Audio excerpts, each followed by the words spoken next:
Today, I'll be talking about John Barnett, the whistleblower that apparently might not have done what everybody thinks he did.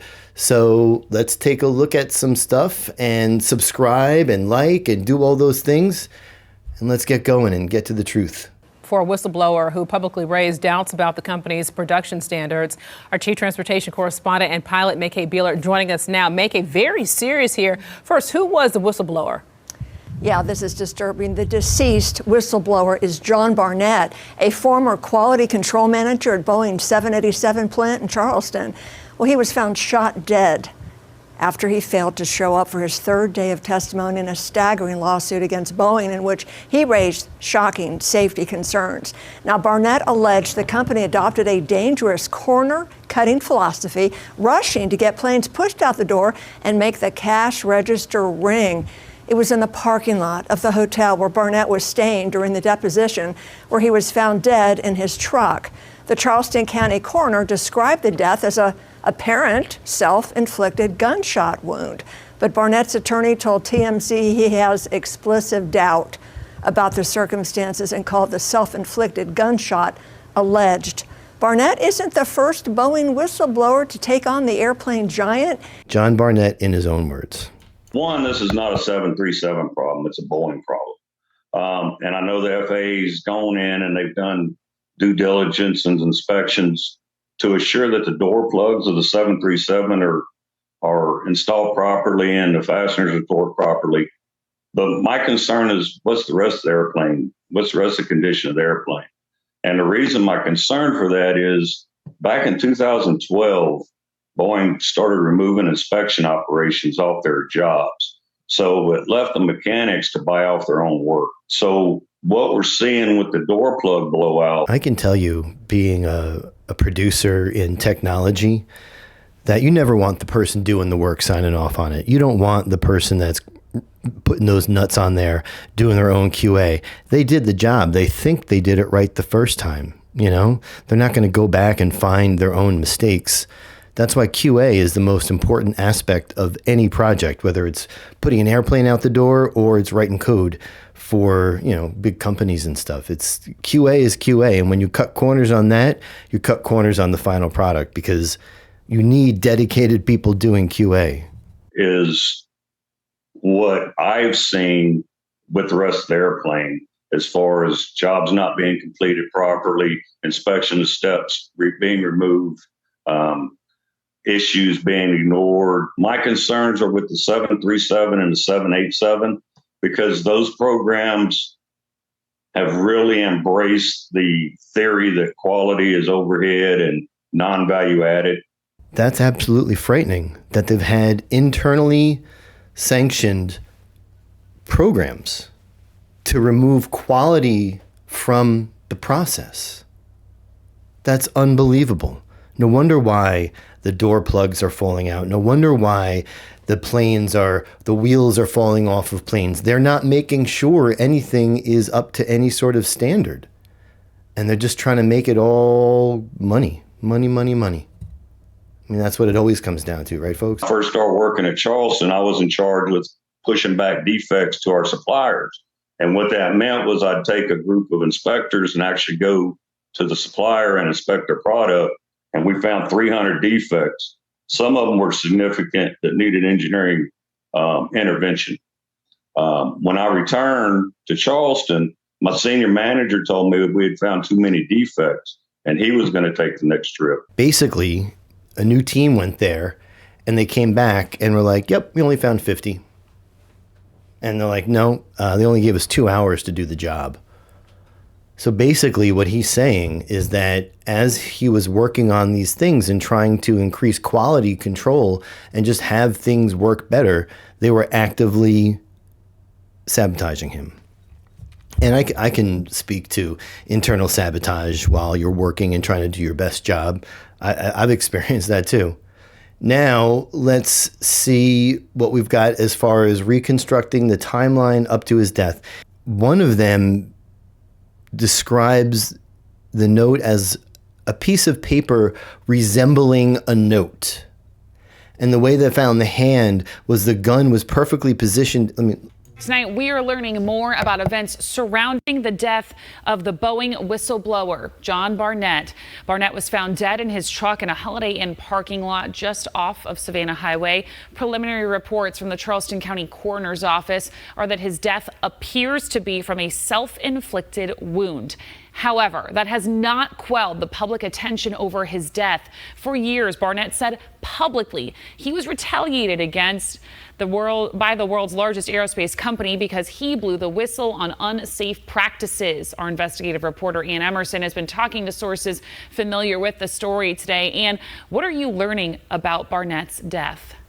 Well, right now we're trying to nail down the timeline of John Barnett's death and the last time anyone saw or heard from him alive.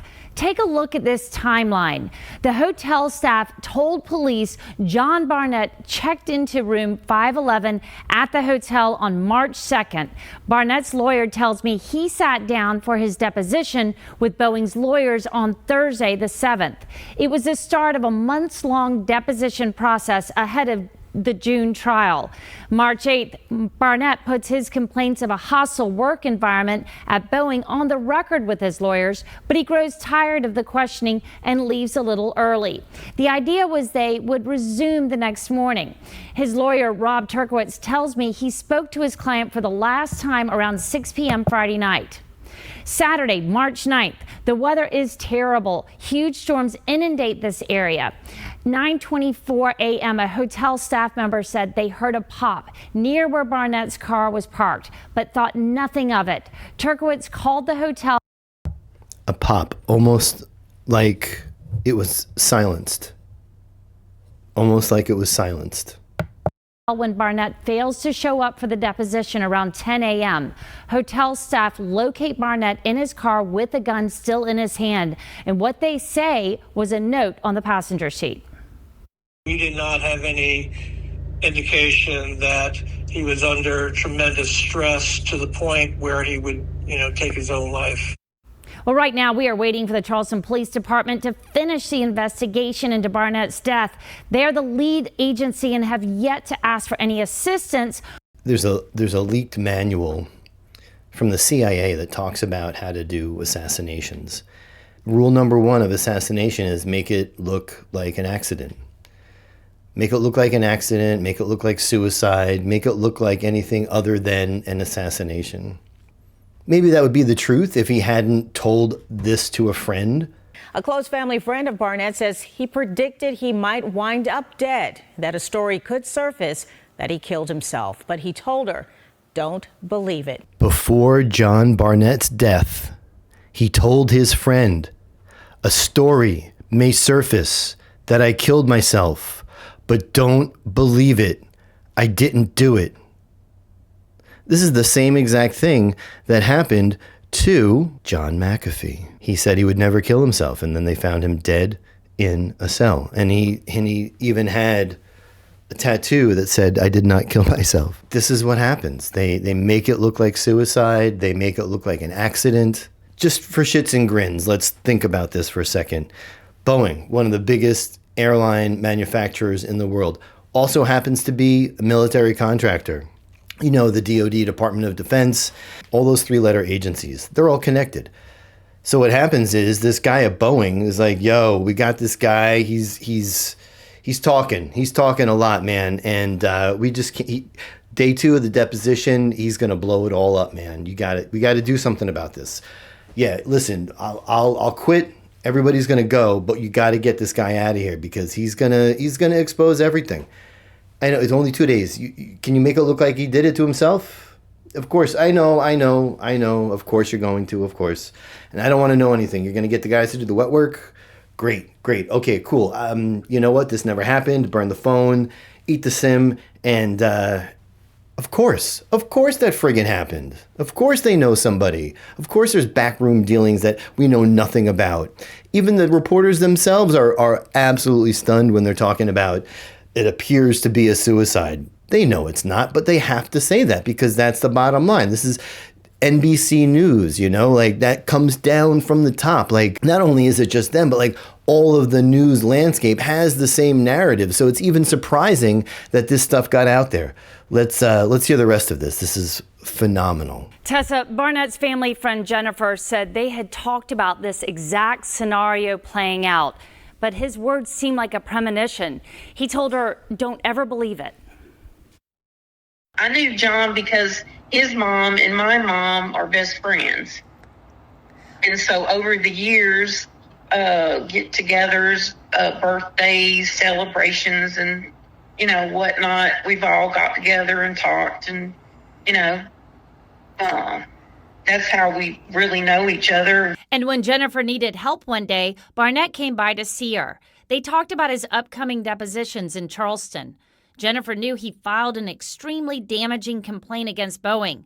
He says the aerospace giant retaliated against him when he blew the whistle on unsafe practices. For more than 30 years, Barnett was a quality. He said that they retaliated against him at work.